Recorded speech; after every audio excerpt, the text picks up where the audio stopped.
더불어민주당이 정부 시행령을 통제하는 국회법 개정안을 추진하는 걸 놓고 여야 갈등이 커지고 있습니다.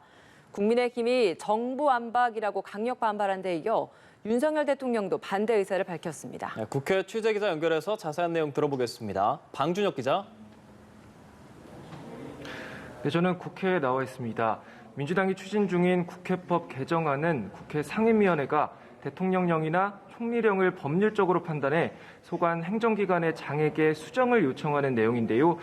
정부가 시행령으로 입법부를 우회하는 것을 막겠다는 취지입니다. 민주당 조응천 의원이 이르면 오늘 대표 발의할 예정인데요. 국민의힘 전신으로 2015년 당시 여당이었던 새누리당이 야당과 협의해서 국회에서 처리했다가 박근혜 대통령이 거부권을 행사했던 국회법 개정안과 취지가 비슷한 법안입니다. 국민의힘은 정부 안박, 그러니까 정부 권력의 완전 박탈을 시도하고 있다며 강력 반발하고 있습니다. 권성동 원내대표는 반헌법적이고 상권 분립의 정신을 무너뜨리겠다는 것이라고 비판했는데요. 지난 5년간 국회를 청와대 출장소로 전락시킨 민주당이 야당이 되자마자 행정부를 통제하기 위한 수단을 강구하고 있다고 꼬집었습니다. 특히 윤석열 대통령도 공개적으로 반대 의사를 밝혔습니다.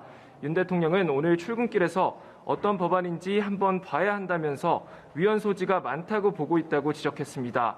법안 반대 입장을 분명히 하고 거부권 행사 가능성까지 열어둔 것으로 풀이됩니다. 네, 이런 가운데 더불어민주당 비상대책위원회가 오늘 첫 공식 회의를 열었죠. 관련 내용 전해주시죠. 네, 민주당 비대위는 오늘 오전 현충원을 참배하며 공식 활동을 시작했습니다. 우상호 위원장은 현충탑과 김대중 전 대통령 묘역을 참배했는데요.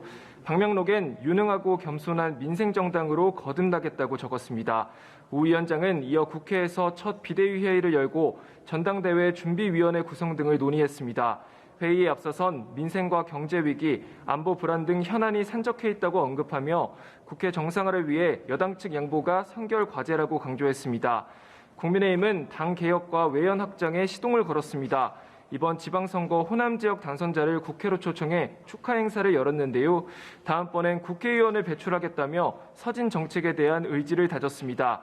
이 대표가 공천제도 개혁 등을 내걸며 추진한 혁신위원회는 이르면 이번 주 출범할 예정입니다. 지금까지 국회에서 전해드렸습니다.